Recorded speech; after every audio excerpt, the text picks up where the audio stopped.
Wednesday, July 24th, and the Just Baseball show today is dedicated to the American League Central. What are each of those five teams going to do at the deadline? Is Andrew Vaughn going to be the biggest trade piece moved at the deadline? Spoiler alert, I don't think Scooble's going anywhere. Jack, Aram, Just Baseball show Wednesday, July 24th. You excited for the AL Central? You guys put together a beast of an episode on the American League East.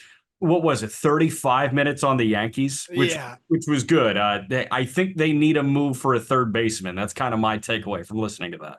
Yeah. I also think Peter just needed to get that all off his chest. So, it was more like a therapy session. The analysis was great, but Yeah. I also felt like Peter just needed to get that out. Like he had been holding that in, I think, through the All-Star break. He didn't really bug us that much when we were out in Arlington about the Yankees. It kind of held it all in. And Yeah. then once the episode came on, like once it was time to talk about it, he had a lot of ideas. And honestly, I like the moves. But we did get to the one point where I'm like, okay, so who's the third baseman you're going to get, Peter?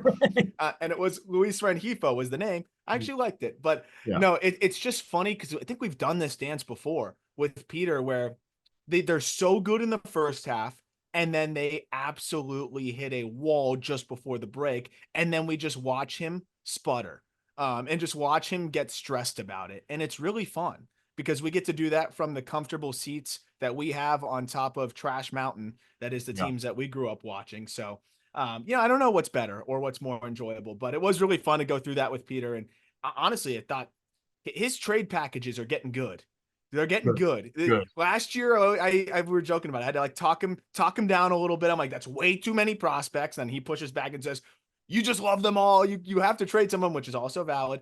His packages on the last episode were pretty spot on. Like I thought they were great. I'm in. At the end of the Yankee segment, you have to, like do the awkward ask him for his credit card like they do at the end of the therapy session. Like when your therapist asks you, it's like, okay, like time for the card now. Let's swipe this and like you have to pay for this. You gotta ask him for the credit card after that.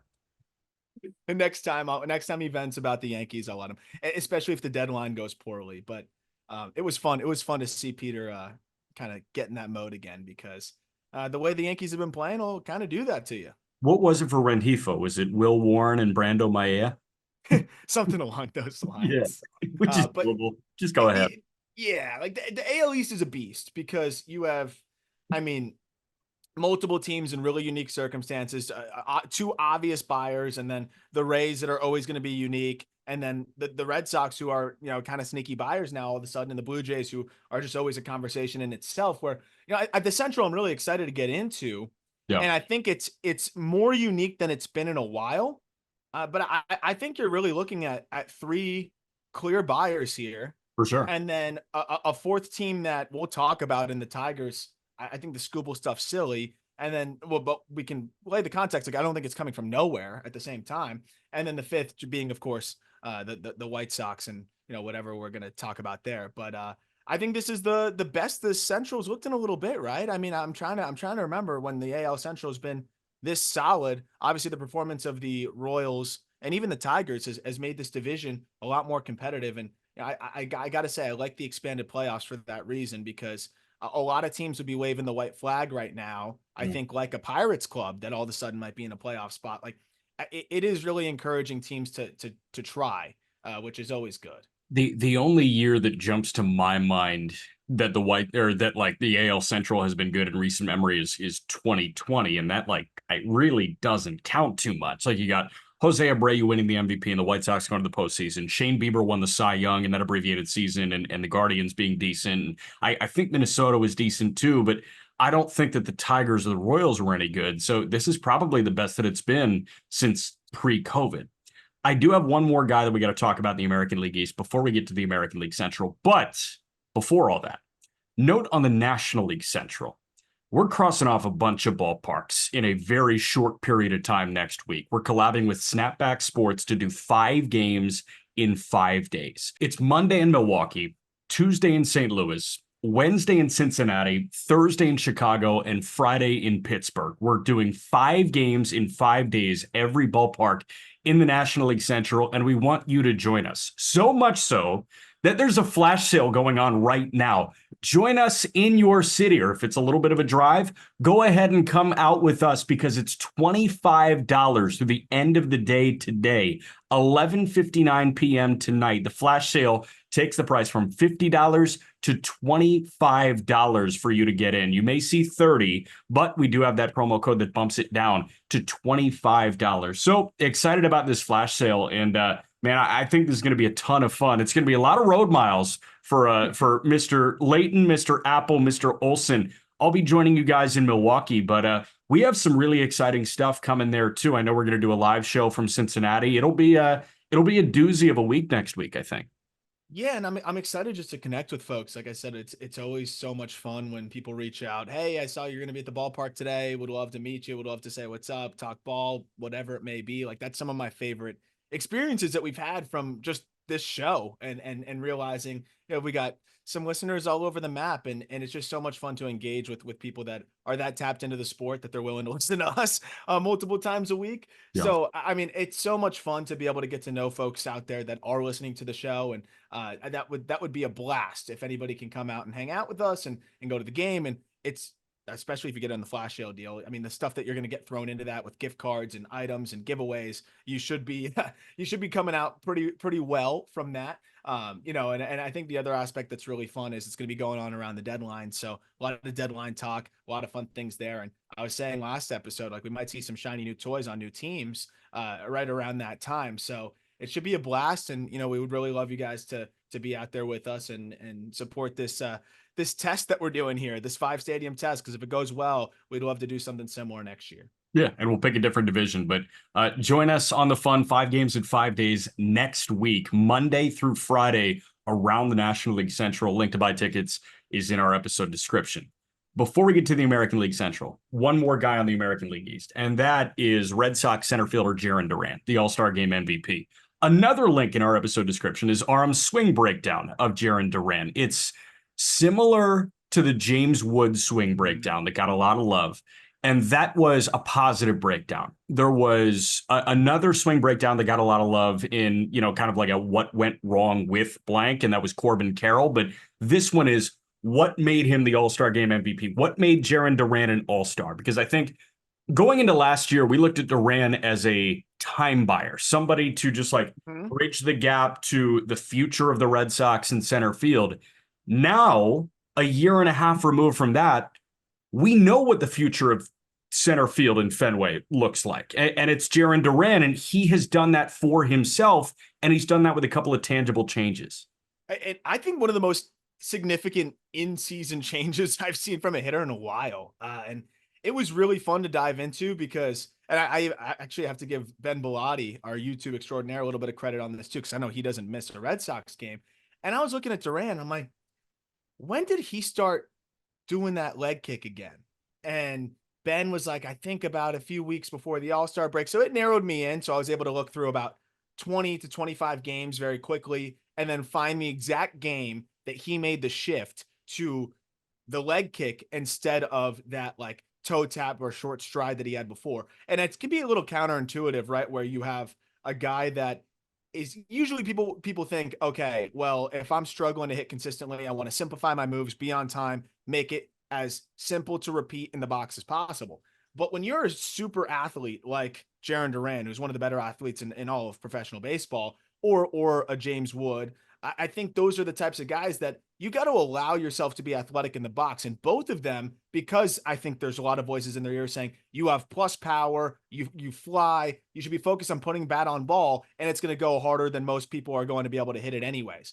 That makes sense, but it also can make it difficult for guys, and it makes them more mechanical when they're just stride and swing. And it makes them, I think, a lot less powerful because you don't get into the lower half the same way. You don't get into your back hip, and you don't do the things that you naturally always did. Duran used this leg kick in 2021 when he broke out in AAA, that he got to the big leagues, couldn't quite find his footing, and they tried to simplify him. Same thing with James Wood, where, he tried to simplify, make more contact, and then when he got to AA, he was thrown out on timing and really his path by secondary stuff. So Duran adds this leg kick, looks way more athletic. And I mean, the change is crazy. I found it. I pinpointed it to May 15th. So before May 15th, first game of the season to May 14th, 43 games. He slashed 256, 325, .395 with 1 home run and 16 extra base hits. Since then, so post swing change, which is 57 games, Yeah. he's hitting .310, .362, .571 with 11 home runs and 36 extra base hits.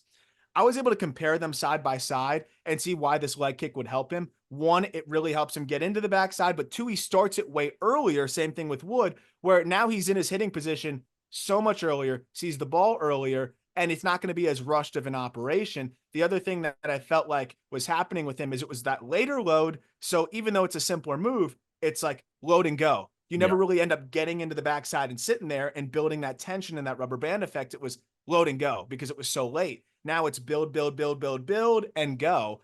And it's been night and day for him. He's elevating way more. I have all the numbers in the piece. Would love for you to check it out in the episode description. But the hard hit launch angle is up. The overall launch angle is up. He's cut his ground ball rate by like 10% on pitches in the inner half. His exit velocities are up 3-4 miles per hour. His swing speed is Yeah. up 2 miles per hour since the swing change, which just for reference, that may not sound like a lot. That's the difference between the 48th percentile and the 77th percentile in Major League Baseball. So he has really reinvented himself as a hitter. And I don't think it's a coincidence that he's doing this. I think he's here to stay. Well, and you have his results against velo. You have his results against secondary stuff as well in there. The thing that jumps out to me, and the last thing that I kind of want to talk about without spoiling the entire piece, is you mentioned that he's starting that, bigger leg kick and load earlier. And something that you do a really good job of pointing out in the article is if everybody could do that, they would. Mm-hmm.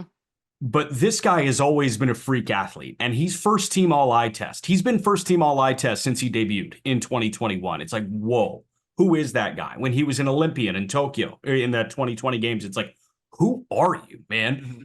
Now we're seeing that athleticism actually like bloom into a borderline superstar talent. And if he does this for another year, I think we can start to use that double S word for him. I'm using star right now, but like he can absolutely take that next step if these results are here to stay. But he's just such a freaky athlete that he can get away starting the load earlier than most. I'm glad you mentioned that because some people might be thinking, well, then why doesn't everybody just do that? Well, Because it's really hard. It's really hard to control and takes incredible athleticism. Yeah. I mean, to be able to get in there and hold that leg up high and hold the back hip and stay coiled and not drift forward and repeat those moves, it takes supreme athleticism. But if you're able to do that repeatedly, it is an advantage because of course you're gonna have more violence in your swing when you're able to load up like that. Of course, it's gonna be easier to just hit period when you are starting earlier. But for a lot of guys, they don't want to start that early because it's harder for them to hold that back hip and stay in their backside the longer that they have to make themselves do that. So I think that's a great point there too. But also just being able to move this way in the box now, there's a side by side I tweeted. He's way more athletic. And you can just see him now being that athlete again in the box instead of a guy that's just trying to make contact. It really is night and day. And he's second in Major League Baseball among center fielders in WAR. It's a position that's really thinned out and a great time for him to break out because he can clearly solidify himself as one of the better center fielders in the game. By the way, the defense is night and day as well. Put a lot of work in that side of things too. Well, it's so weird because they have a Gold Glove caliber center fielder playing shortstop right now in Rafaela. They have a great problem on their hands at the moment, and it's who's going to go play left, who's going to go deal with the monster. I think it'll be Duran in the long term, and Rafaela will play center. But man, I mean, this is a very fun thing. It's very Diamondbacky, where you have a center fielder that's playing left because Alek Thomas is so good. Now, Carroll is a fine center fielder, but, a good left fielder. Duran is a great center fielder that's going to be great dealing with that monster. Oh, my gosh. I mean, the Red Sox are in a good spot. And I think a big reason why they've had the success this year is because of him. And I think you got to feel really good about the future here. And that's part of the reason why we're talking about it last episode. Like, they should be a little aggressive here. Yep. All right, jumping to the American League Central. Let's start with the first place Cleveland Guardians. The Guardians, as we record this on the afternoon of Tuesday, July 22nd, are 19 games over 500. They're 4 games clear in the American League Central of Minnesota and Kansas City. They are 59 and 40. They have a run differential of plus 78. The Guardians have no holes in that bullpen. It is the best bullpen in Major League Baseball. They have one of the better hitters in the game this year in Steven Kwan as the table setter. They have Jose Ramirez. There's not much to worry about, I think, at the top of that lineup. You can point to the bottom of that lineup and say, where can we improve? Where can we, improve this roster? My eyes go immediately to the starting rotation. And I'm sure that's where yours go as well. It would be silly to assume that we're getting 2023 Gavin Williams this year.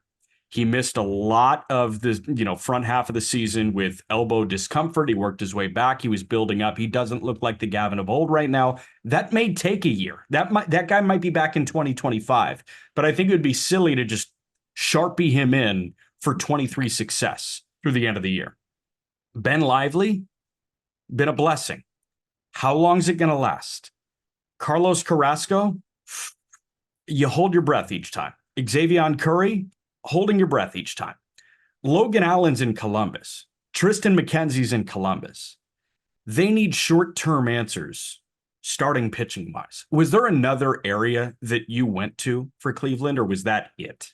Yeah, pitching's fine in my opinion because Matt Boyd just made a rehab appearance in Double-A and went 4 shutties. So I Oh, think it's right. all good. No, problem That solved. actually is a welcomed addition, though. Yeah, I will for say sure.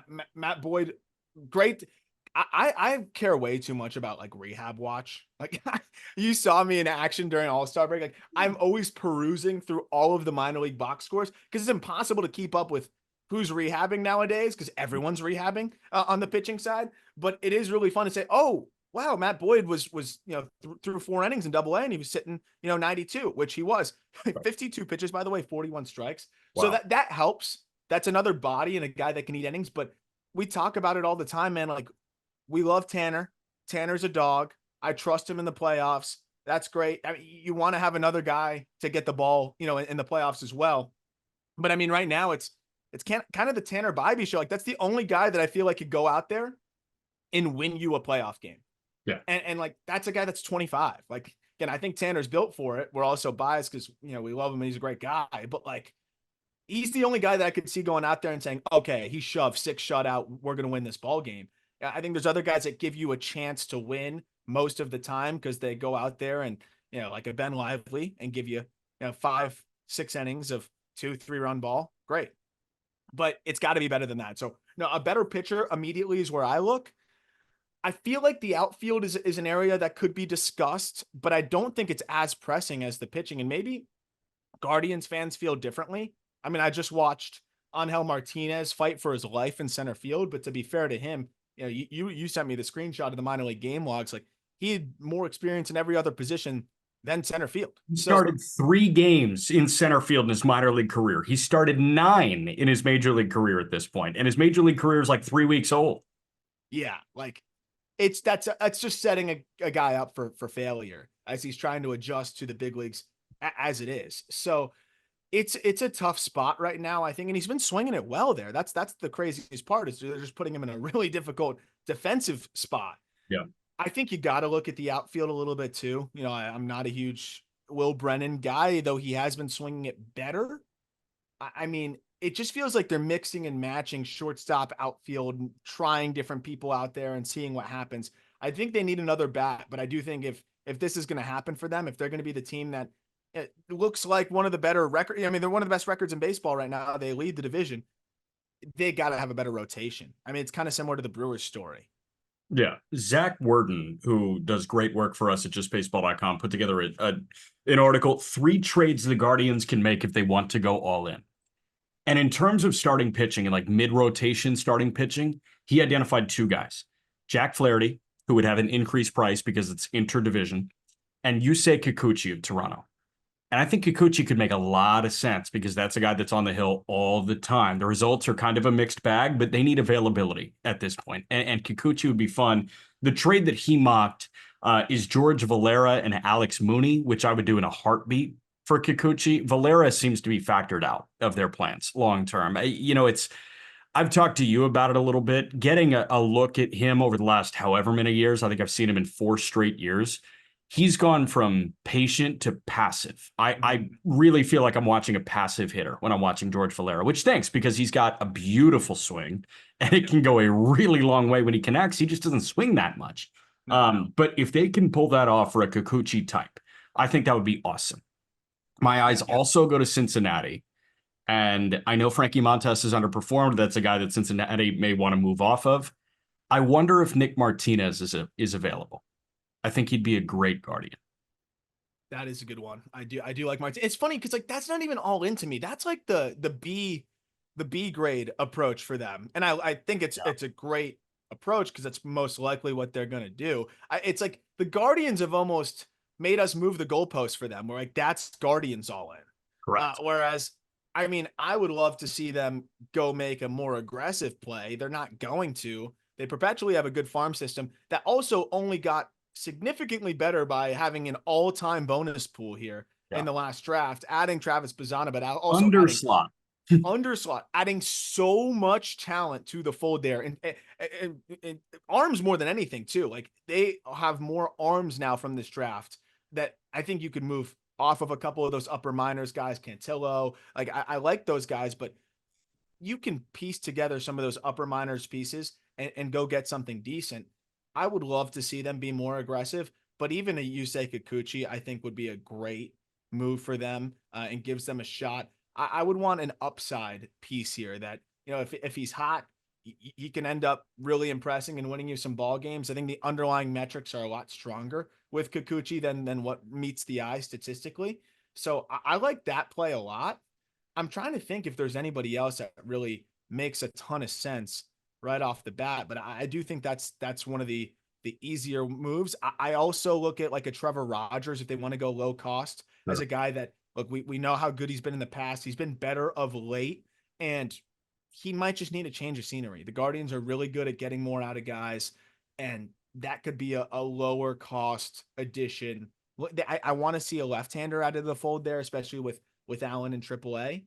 Yeah. That could be another guy that makes some sense for them too. And I'd be all about a Cal Quantrill reunion, but they may not want to do that optically. I'm not sure where they stand on that. It seemed like he was beloved in that clubhouse, so Yeah, I would love to see that if that, could come to fruition. But I like that idea of maybe the low buy because I think they can do both. They have so like we've been talking about this for 2 years. Their depth in that system is unbelievable. And their top end talent may not be as good as some other organizations in baseball, but their number 15 prospect is a number 10 prospect in a lot of systems. Their number 20 prospect could be flirting with the top 10 to 12 prospects in a lot of systems. They have power. especially now. Yeah, they have power in numbers, and I think that they can use quantity over quality to go make the move for guys like that. In terms of bats, Zach does, he kind of puts one together for Brent Rooker. Um, sure, I want a guy that can play the outfield too. I think Bellinger makes sense in Cleveland. I know Bellinger makes sense in New York, but I think Bellinger makes a lot of sense as a Cleveland Guardian. Ooh, I do like that. A guy that actually plays center field.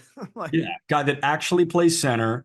I know he hasn't provided much pop. His ISO's down like 110 points this year compared to last year. But last year, like I don't want to say it was an out of body experience because he was an MVP and he was on top of the world pre-COVID. But last year felt like the best you're going to get from Bellinger moving forward. He's still OPSing at a 745 clip right now, which is about 40 points ahead of league average. So he's giving you above average offense. He's giving you enough pop to be a factor, and he can play a good center field. We know that Bellinger's always going to do that. I think Bellinger makes sense in terms of security there. I like the Bellinger play a lot. And you know, what's interesting too is, you know, you look at the pitching side. I think that's of course the focus. I think they're one of the worst rotations and you know one of the best bullpen. I think by a lot of different metrics. But you do need to add a true center fielder here, especially in the playoffs. I mean, how many times you see a huge catch being made, low catch probability that saves the game, or vice versa. You know, Yeah. a ball that maybe should have been caught that doesn't get caught. Like that's even more important than you know a double in the gap or even a solo shot sometimes. Like that's the big part of this as well. And if your pitching is, you know, and we know the starting pitching isn't great, but overall, like the Guardians are always a pitching center team. Like you got to invest in center field. Like that's the You, craziest part to me. And I know they did that you, with Miles Straw, but like legitimately invest in it. So I love the Bellinger play, and I think if they're gonna do that, it seems to make a lot more sense that they go maybe lower cost. And that's probably what we would see with them anyways, is two like median priced additions, which Yeah. would be Bellinger and a Kikuchi. Kikuchi, Trevor Rogers, somebody along those lines. But I think for the sake of making it a little bit more fun, I like the Kikuchi move. Yeah. You're not touching this bullpen, I assume. There's no need. No freaking need. There's no need. I don't think there's And any. Yeah. yeah, I would say otherwise, like Bo Naylor needs to play better. That's fine. He's young, and Yeah, you've but got you're Fry not trading hedging for that. one. Yeah. Like you're not going to do anything there. The infield is great. You're pretty much fine otherwise. I even like the bench and Kenzie Noel to hit lefties. Like he's doing that well. Like that's why I almost don't want to mess too much with the DH spot. They can kind of platoon their way into production there.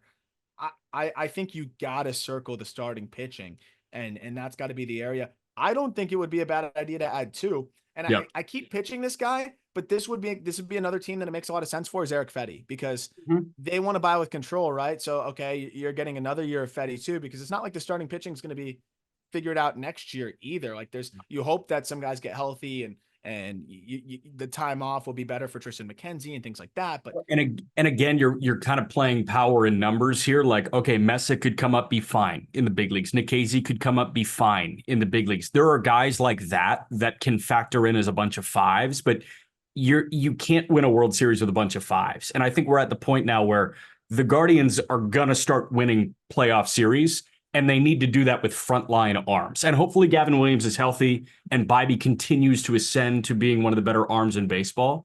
And you've got a 1-2 there that is unfreaking believable.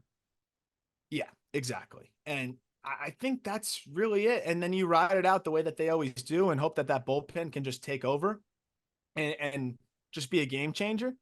I wanted to try to kick the tires on Tyone. Too expensive for them, I would imagine. Yeah. I don't see that happening together or anything like that. So yeah, I think that's probably the approach that makes the most sense for them is go get. I still think they could get two starters, but I don't think they would do that. I think they'll just hope that certain guys kind of step up and perform, and you just kind of roll with that. But even then, man, like I just it's hard to get behind Bybee and Kikuchi and then nothing else. Mm-hmm. I guess you're really hoping Gavin Williams settles in, shakes the rust off by the end of the year, and can be that guy at the third spot. And then worst And case, Lively it's is Ben real. Lively. Yeah. That's a lot more tolerable than what we just said in the two spot. Correct. So I think even a Kikuchi could make a big difference for them.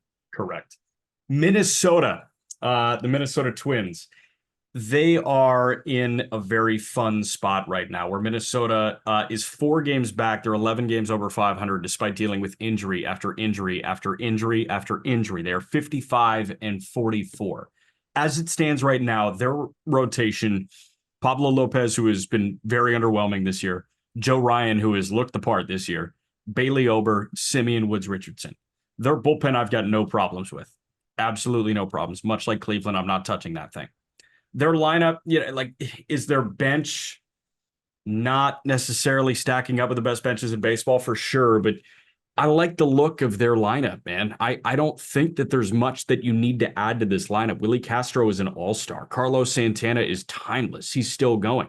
There are a lot of guys that are filling in injury-wise here. Correa's on the shelf. Miranda's on the shelf. Royce Lewis on the shelf. Kirilloff on the shelf with back discomfort. But, like, I look at Wallner penciled into this lineup right now, and I just don't see Wallner in that lineup come October. Somebody's going to be healthy. Somebody's going to be in left. Where do you go? Starting pitching? It's one of those teams that I think you could talk yourself into them being okay in a lot of different departments, but I guess what kind of pushes them over the top. I think you set the scene on the offense, right? Where at the end of the day, it's going to be up to them on the offensive side. Can they be healthy? It's up to Who are their you going to training add? work. Yeah. Like, who are you going to add that's going to give you much more upside than what you got? Especially with Buxton now. Knock on wood, like please. Buxton is feeling okay, and the result of that is now a slugging percentage. By the way, that's already up to 500.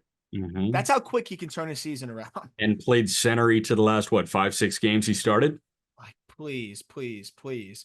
Royce Lewis, I mean, he comes back. That guy shouldn't do anything other than DH and walk to bases. That's fine. Damn. And do that. Yeah. That's good. That's what they should do with him. But I think the internal options you have a Brooks Lee that could, continue to settle in and be better. I mean, maybe you could talk yourself into a corner outfield spot and say, okay, well, Larnick and Wallner have been solid, but we want a proven vet out there. But I don't know. I don't think you really need to do that when you look at the rotation. I like Pablo, of course. He's been way better than the numbers suggest. There was a slow start that really kind of affected him. Joe Ryan is a dude.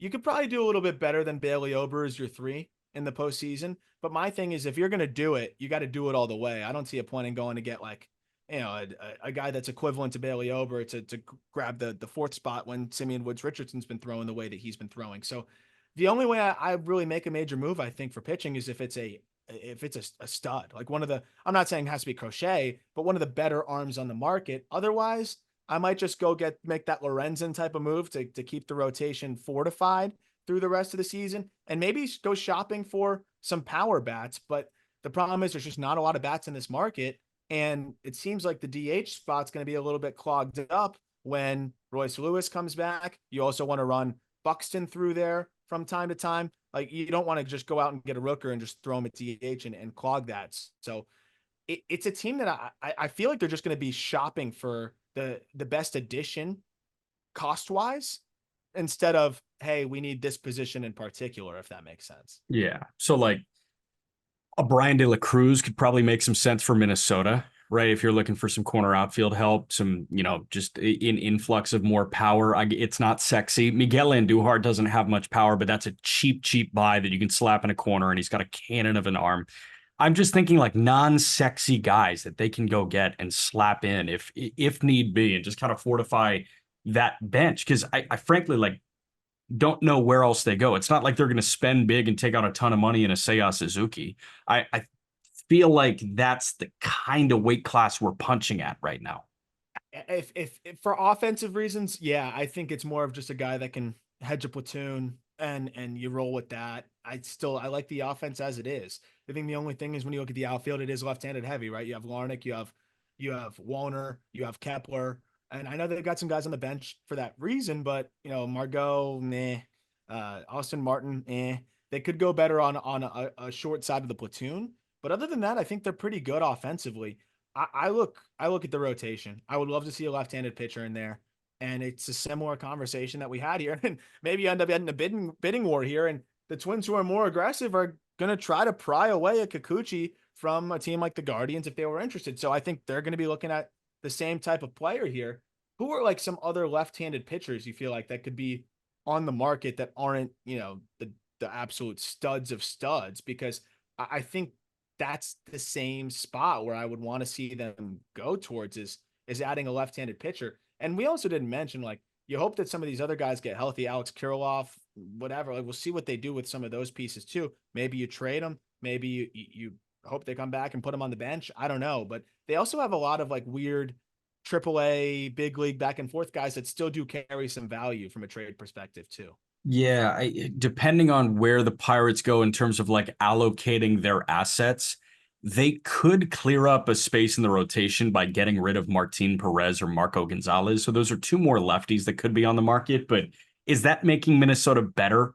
I think they're going to be more aggressive than that. I do. Cause you look up and you see a Guardians team that we just talked about, good, but I look at that rotation and say, okay, that could get cold quick, and Yeah. we can close in quick. And also, you look behind you or really next to you, and you see the Kansas City Royals, who are going to add, already very involved with some talks and have talked to the Marlins about Jazz Chisholm, according to Craig Mish, and are already looking to shop around and have already made a move to fortify the bullpen. Like they're already kind of head starting this thing. So I think from that lens, like there's going to be a lot of reason to be aggressive. And I know we saw the reports about the Giants potentially not really being willing to trade anyone because they've already mortgaged the future so heavily and financially, and a lot of guys are kind of Zaidi's kind of GMing for his job at this point. But I'll tell you what, Jack, the last couple starts I've seen from Blake Snell, he looks like Blake Snell again. And if you have an offer, let's say he's probably going to opt out, which I think if he has another really good start, I think the Giants have to start looking at that and saying, hey, I know it's been a weird year, but there's an excuse for the bad start and the injuries. He's been awesome since. And he's probably going to opt out because he's throwing unreal. I mean, he was dotting last time out. It looked just like we saw last year. Maybe that's a move that could make sense for the Twins, be a little bit more aggressive. That's a guy that pushes you over the freaking top. I agree.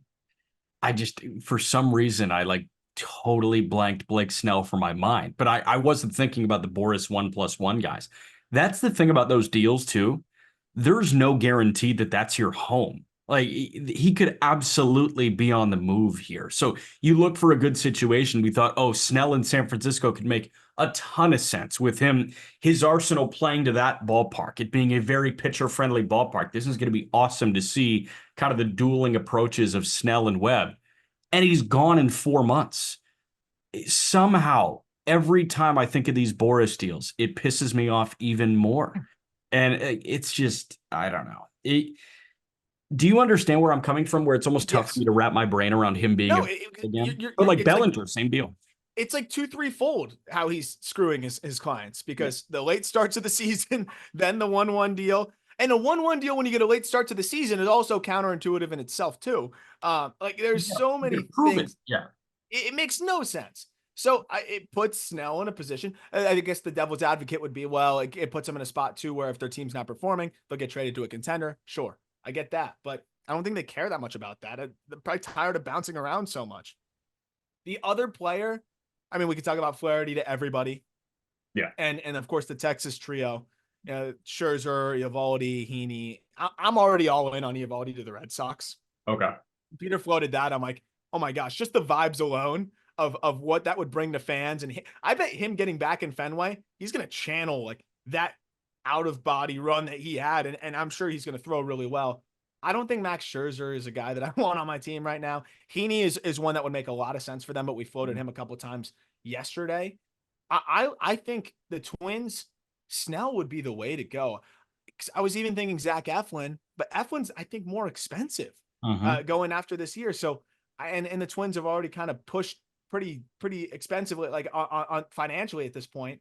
Yeah. I think it makes a lot of sense to just give the Giants a strong offer. The Giants aren't totally interested in rebuilding. So if they know they're going to lose Snell anyways, maybe you can interest them. It's going to take more, but you can interest them in a Kirilloff or you can interest them in a Wallner and then, move some things around and not have to trade as much from the prospect capital. The Giants are one of those teams that I think are always going to want prospects that are closer to the big leagues. Yeah. That could make a lot of sense. And they've got the guys to do it. All right, we're going to jump to the Royals, the Tigers, and the White Sox. But before that, quick break. Last buyer that we get to talk about is the Kansas City Royals. The Kansas City Royals at this point are also 4 back of the Cleveland Guardians. They are 56-45, so 11 games over 500.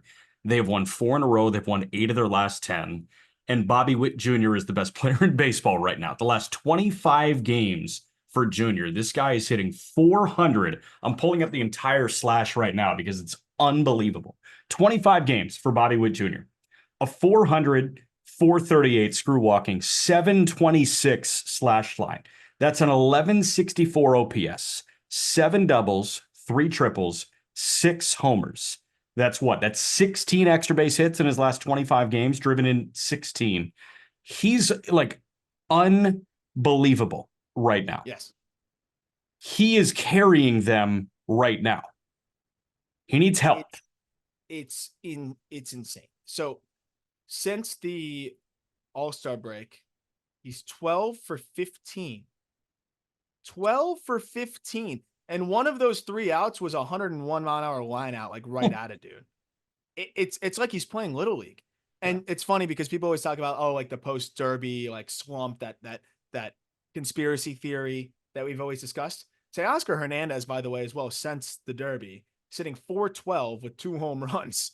So he's been doing pretty well too. I haven't checked in on everybody else. That'll be a tweet that might be a good tweet if other guys are performing, but it never fails. You'll think you're on your way and then like 1 or 2 guys will be stinking it up. But Right. still, clearly it's not affected those 2 guys. And those were the 2 finalists. So it is one of those situations now where with Bobby Witt Jr., and they were always going to be aggressive, but with Bobby Witt playing at this level, I think you got to feel even more emboldened to go for it because he's playing like the best player in baseball. He's playing like Aaron Judge chasing a home run, record here or whatever you wanted to call it last year, like chasing that mark.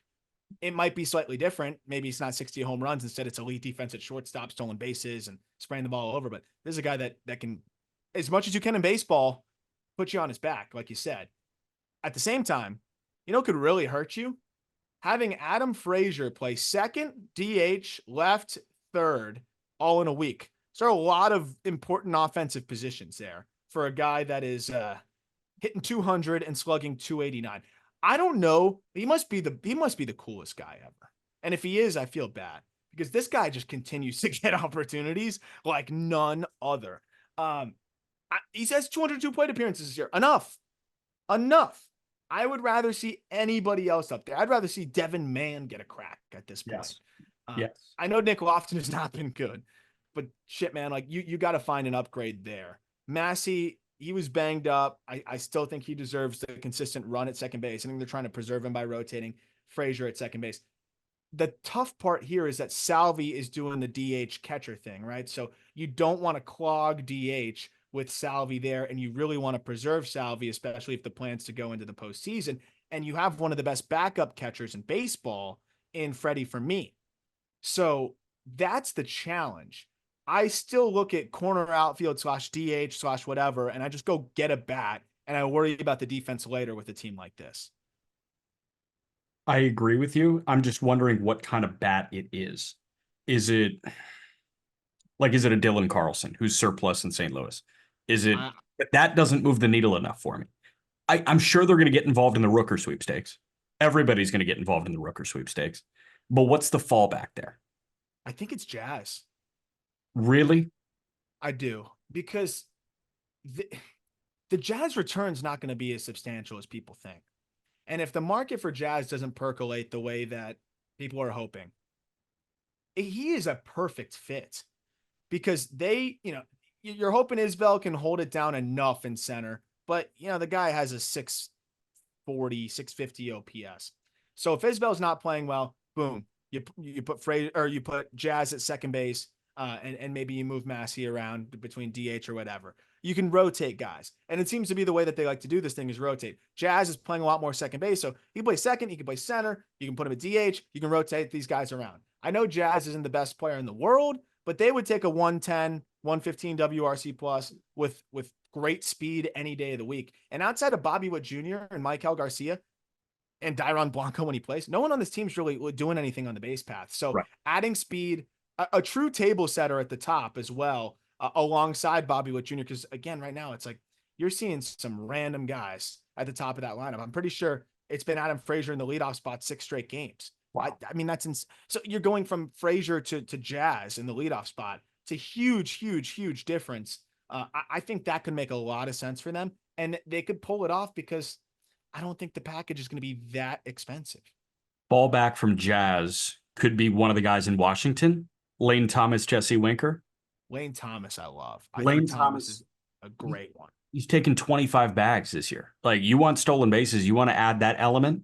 I mean, he's not going to play center, but he can hold down a corner. Jazz, I think, is priority one. Like that absolutely seems like best case scenario. You go get Jazz Chisholm at the deadline. What do you think that package looks like for Jazz? Because you're saying it's not as much as what people are going to think. The Royals don't have a good system. They don't.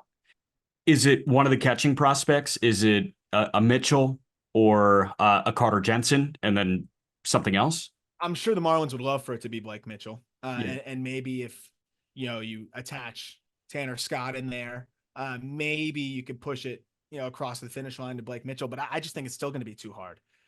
That's the other side, though. I do think the Royals need relief help. And that's another no-brainer where maybe if you package Jazz and Tanner Scott, you can pry Blake Mitchell. And it started the process with Hunter Harvey. It was a good start. They need multiple, though, because they really had no guy at the back of that bullpen that was, doing anything to make you think that he's going to get outs when it's cold outside. I think Tanner Scott and Hunter Harvey can be an 8th and 9th inning duo when it's cold outside.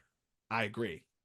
But the reality is, I think they might say, hey, we'd rather hold on to Blake Mitchell. You keep Tanner Scott. We just want Jazz right now. We'll go get a reliever elsewhere. Okay. So the package for just Jazz, I think it's Carter Jensen. I think it's Austin Charles and a third piece. Does that I really don't think it's much more than that. does that piss you off as a Marlins fan? No, I mean, I get it. I wouldn't want to give up much more than that. You have to take into account what you're acquiring here. It's sure the talent's immense, but how long are we going to say that for? Like, he's established himself as a solid big leaguer, but this is a guy who you have questions about how he's going to acclimate to a clubhouse. And specifically, any team that's buying probably has a pretty solid clubhouse at Yeah. that point. Yeah. Usually that's the case. So you have some questions there. He struggles to stay healthy. He is a tweener defensively between not being a great center fielder and then potentially just ending up being more of a second baseman.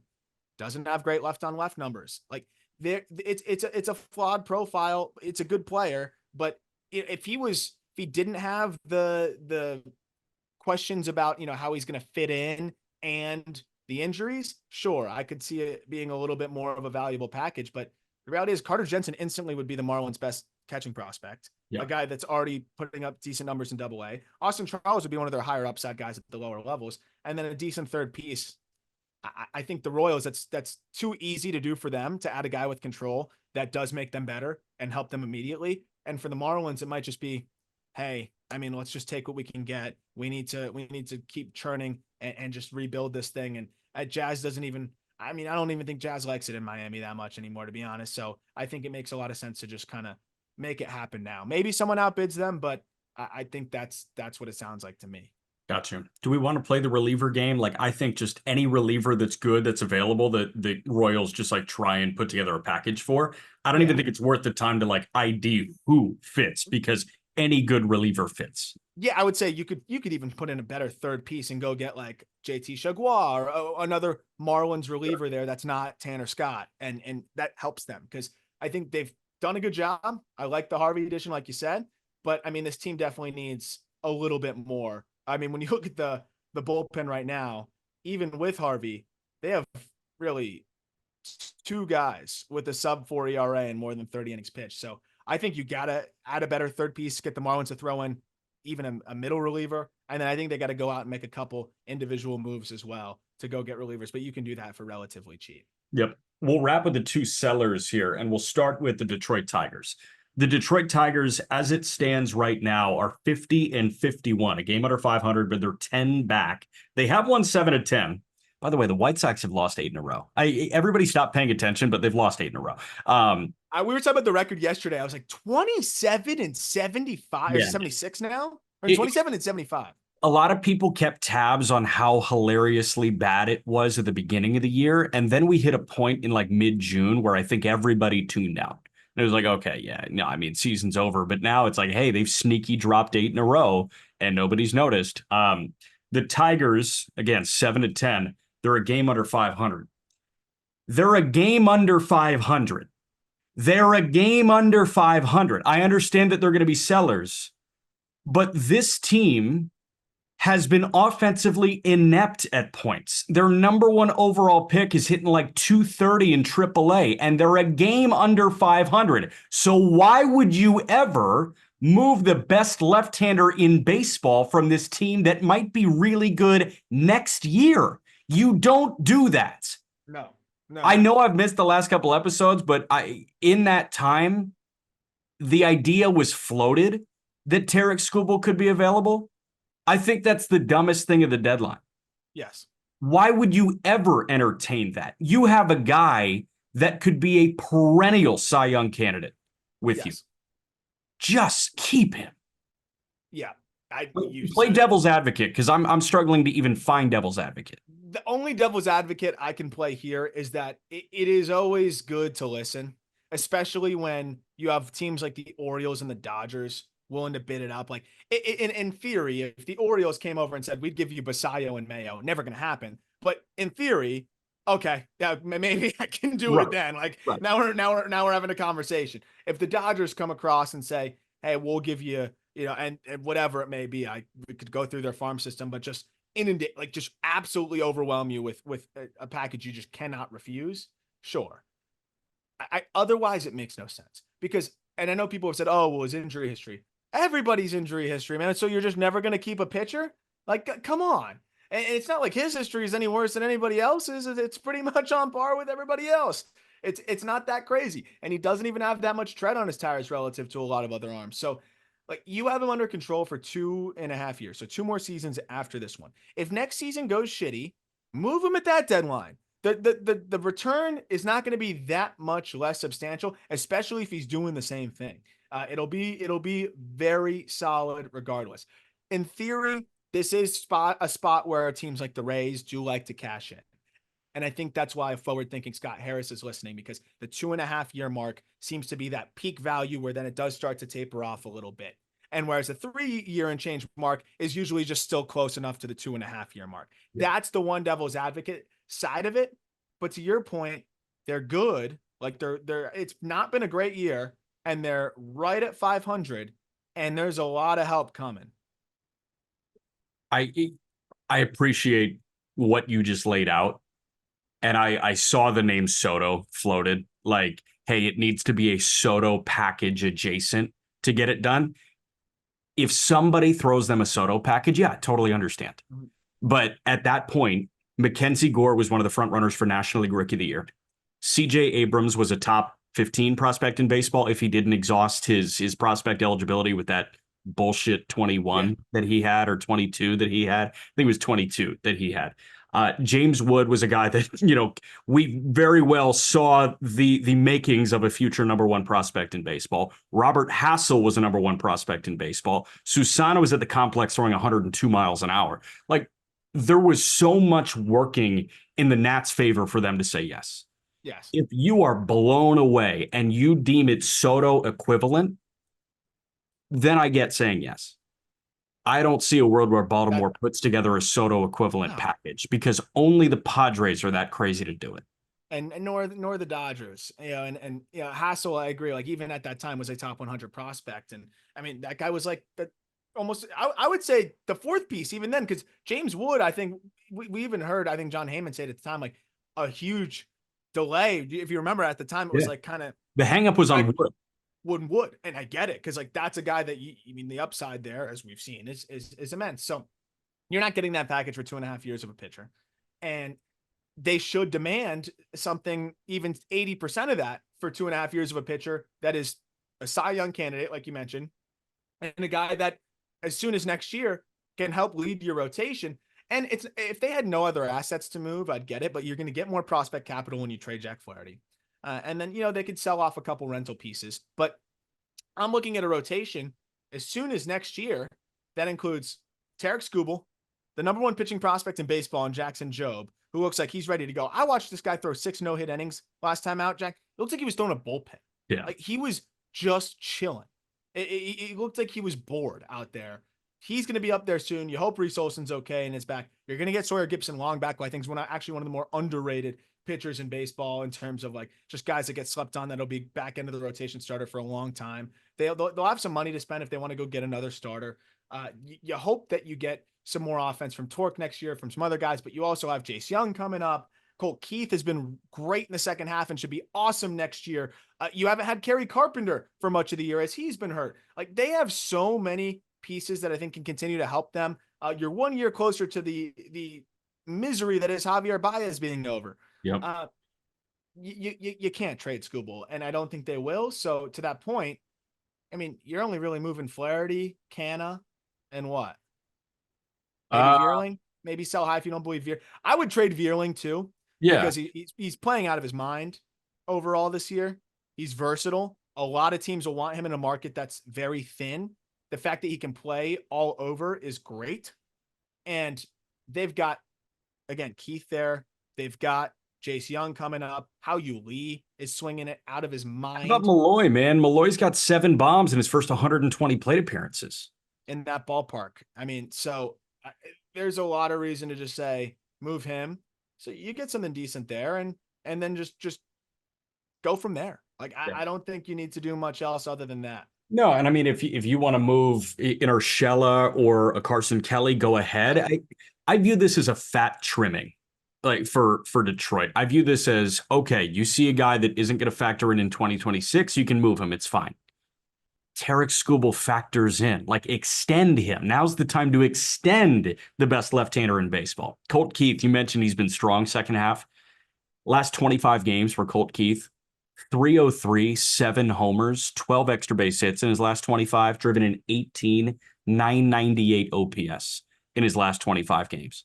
Love It that. was slow. It was slow for every young guy this year, but Colt Keith looks like the guy that we were doing backflips when he was extended. Like, we were like, yes, this is an awesome deal because you get a guy that I think you called him the highest floor bat in the minor leagues last year. Yes. Yeah. Yeah, I did. And now we're seeing it. And it takes some time, especially for a guy that's like hit and power like that, especially in that ballpark. So yeah, I think that really has to be their approach, especially when you look at it. Because if they do trade Scooble, like all of a sudden now it is a little bit harder to fill out that rotation. I listed a bunch of arms that are solid, but then it's like, okay, who's the frontline guy?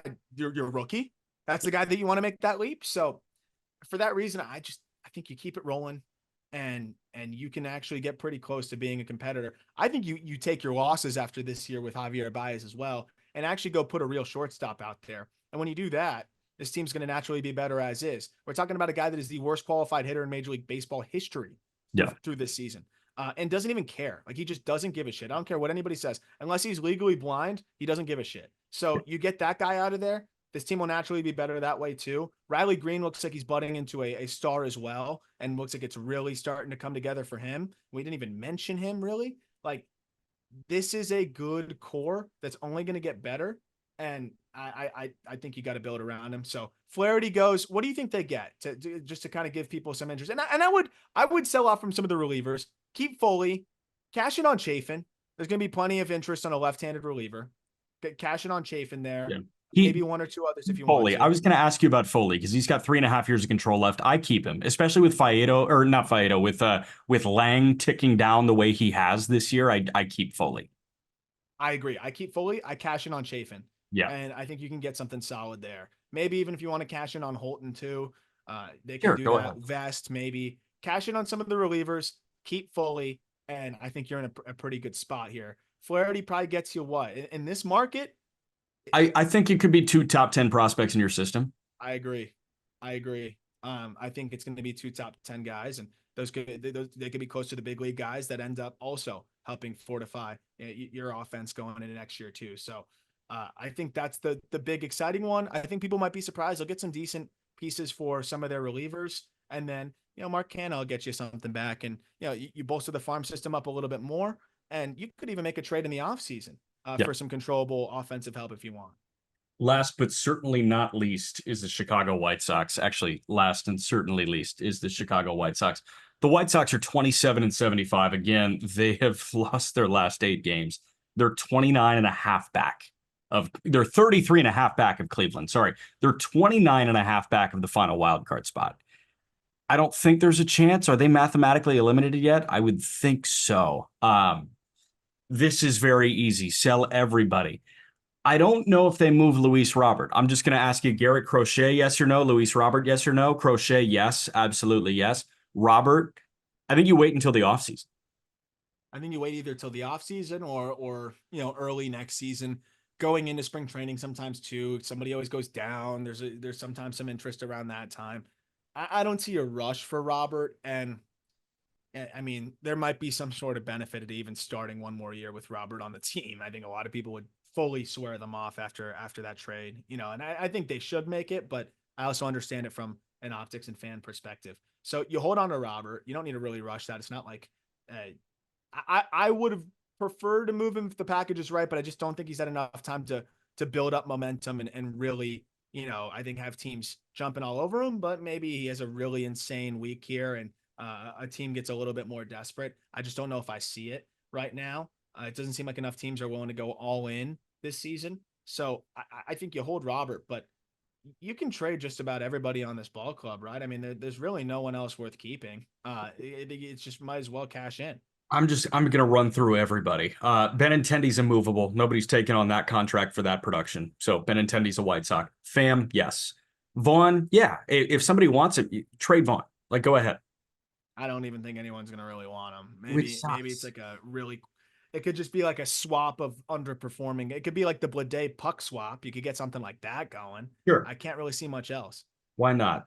Eloy Jimenez, if somebody wants him, move him. Go ahead. DeYoung, absolutely move him for sure. Uh, I mean, Sheets, like is Sheets available?